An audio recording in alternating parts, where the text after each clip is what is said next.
देश की राजधानी दिल्ली में 365 दिन सुरक्षा चाक चौबंद रहती है। दिल्ली के प्रमुख स्थानों पर 24 घंटे सुरक्षा कर्मियों की तैनाती तक रहती है। बात अगर लाल किले की करें तो यहाँ और इसके आसपास ऐसी सुरक्षा रहती है कि परिंदा भी पर नहीं मार सकता। लेकिन सोमवार को अचानक हुए धमाके ने सुरक्षा व्यवस्था पर सवाल खड़े कर दिए हैं। दिल्ली में हुए इस धमाके ने जांच एजेंसियों की पोल खोल कर रख दी है।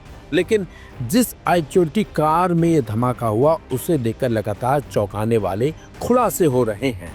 बताया जा रहा है कि धमाके से पहले ये कार करीब 3 घंटे तक एक मस्जिद के पास खड़ी रही थी। इस बीच पता चला है कि डॉक्टर उमर की ये i20 कार पिछले 10 दिनों से अल फलाह यूनिवर्सिटी कैंपस में खड़ी थी। ये कार डॉक्टर मुजम्मिल की स्विफ्ट के बगल में पार्क थी, जो डॉक्टर शाहीन के नाम पर रजिस्टर्ड है। जांच एजेंसियों को शक है कि i20 कार 29 अक्टूबर से 10 नवंबर तक वहीं पर पार्क थी।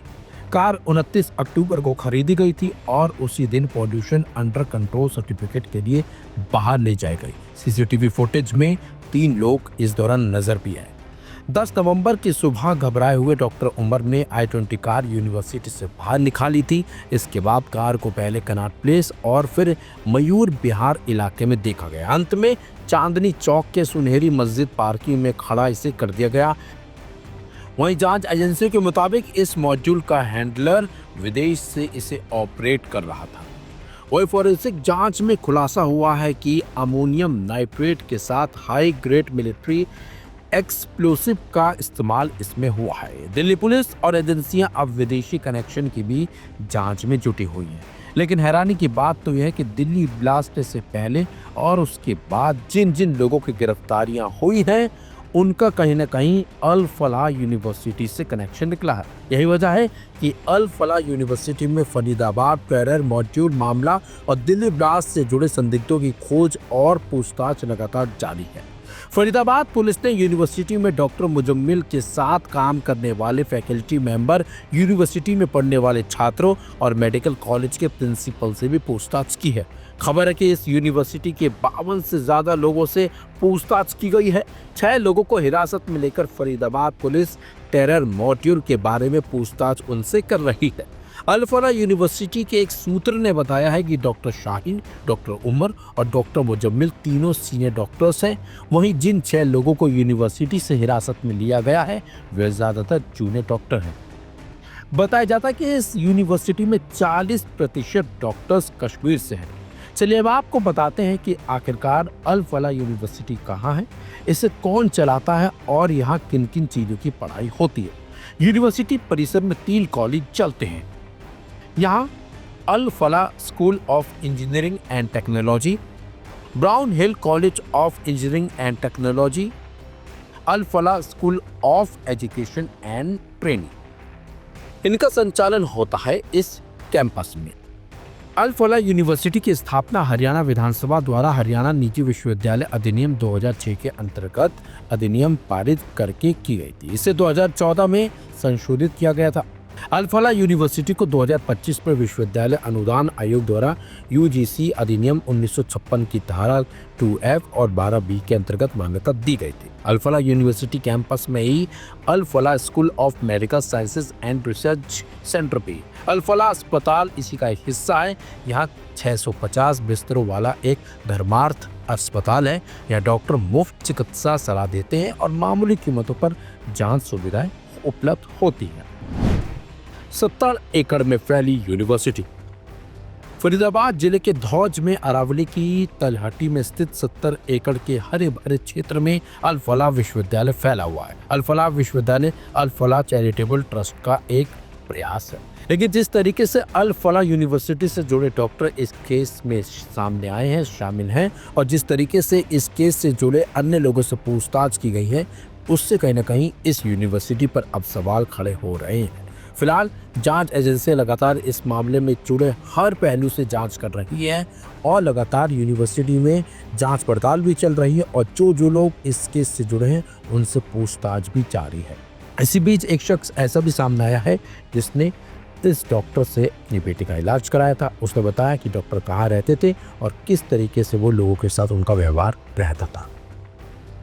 मेरा जन्म ही यहीं का है जी, यहीं का रेजिडेंस है। एक बात बताइए, डॉक्टर मुजम्मिल को कैसे जानते हैं आप? क्या कुछ अगर बता पाएंगे? नहीं, वैसे तो कोई नहीं जानता कि ये डॉक्टर मुजम्मिल है, या वो किसी के पास बैठता नहीं था गांव में, किसी से मुलाकात नहीं थी, क्योंकि वो अल-फलाह यूनिवर्सिटी की इमरजेंसी में रहता था। हाँ हाँ वहाँ पे एज ए डॉक्टर था वो। हाँ। तो लोग अपने पेशेंट को इमरजेंसी में ले जाते थे, तो उससे वो मिलता था, वहाँ पे ट्रीटमेंट करता था। आपसे भी मुलाकात वहीं हुई थी? हाँ, एक बार मैं 4-5 महीने पहले या 2-2.5 महीने, मुझे याद नहीं है, मेरी लड़की को पेन हुआ था पेट में, उनका इलाज चल रहा था दूसरी हॉस्पिटल से, तो मैं इमरजेंसी में लेके आया था यहाँ पे। तो उसी डॉक्टर ने इलाज किया था लड़की का, और बाकी इधर उधर की बातें तो हुई नहीं, सिर्फ वो मेडिसिन के बारे में बात हुई कि मेरी लड़की को क्या दिक्कत है, आप इलाज कीजिए। उन्होंने उनको ट्रीटमेंट दिया था बड़ी अच्छी तरह से, और डेढ़ दो घंटे के अंदर अंदर उन्होंने वापस कर दिया कि आपकी लड़की ठीक है, आप उसी डॉक्टर से इलाज करा लो जहाँ पहले करा रहे थे। उसके बाद कभी मुलाकात हुई? नहीं, वैसे कोई कभी मुलाकात नहीं। है ना डॉक्टर, वो कैसे डॉक्टर? डॉक्टर तो वहाँ पे तो डॉक्टर के हिसाब से तो वो अच्छा ट्रीटमेंट कर रहे थे। और गांव में भी वो आते जाते रहते थे? गांव में भी रहते थे? गांव में अपनी ज़रूरत की सामान जैसे फल फ्रूट्स वगैरह है, या फिर घर का सामान है, वो तो खरीदते ही होंगे। हाँ। निकलते बढ़ते लोग देखते थे कि हाँ ये डॉक्टर है। तो आपका गांव और वो जहाँ रह रहे थे वहाँ पर वो एक ही गांव था, वो एक ही इलाका था? हाँ, धौज का, ये जहाँ आप खड़े हुए हैं अल-फलाह यूनिवर्सिटी, ये भी धौज है, और जहाँ वो रह रहा था बीच में, वो भी धौज का ही हिस्सा है, और गांव से मतलब वो 1 किलोमीटर हट के रहता था वैसे। अच्छा, तो आप लोगों के गांव में कभी आपने उन्हें देखा नहीं, या आपसी कोई मुलाकात वगैरह? नहीं, ऐसी कोई मुलाकात नहीं थी, बस इमरजेंसी में तो सभी लोग मिलते थे, जैसे अपने पेशेंट को ले जाते हैं, उनसे बातचीत होती थी। बाकी हाँ, जैसे रोड पे जाते हैं, कोई किसी दुकान पे खड़े हैं, तो लोग देखते थे कि भाई हाँ ये डॉक्टर साहब है इमरजेंसी वाले। ऐसा नाम उनका था, इमरजेंसी वाले डॉक्टर? हाँ। तो किसी से बातचीत नहीं करते थे गांव में?